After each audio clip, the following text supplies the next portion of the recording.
అందరికీ నమస్కారం అండి. నేటి కవితా శీర్షిక పొలం అంటే.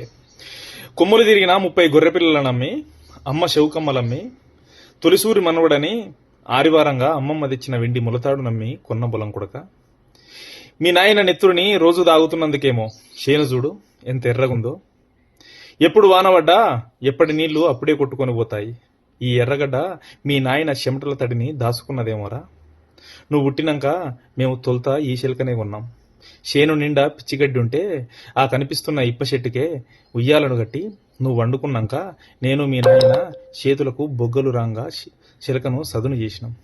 ఓసారి పానం పోయేంత పెద్ద రోగం వస్తే ఎట్లయినా చిలక అమ్ముతాడని చేతుల 4 రాళ్లున్నోళ్ళు భయాన తీసుకుని ఆసుపత్రికి వస్తే నా పానం పోయినా సరే నా కొడుకు నోటికాడి ముద్దని పారేయనన్నాడురా.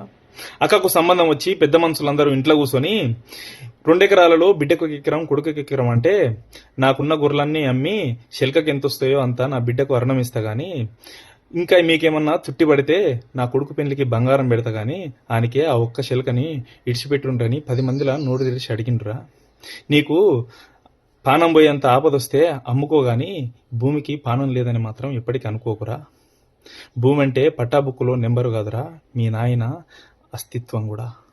భూమి అంటే పంట పొలాలే ప్రాణంగా బ్రతుకుతున్న ప్రతి ఒక్కరికి అంకితం. Thank you very much.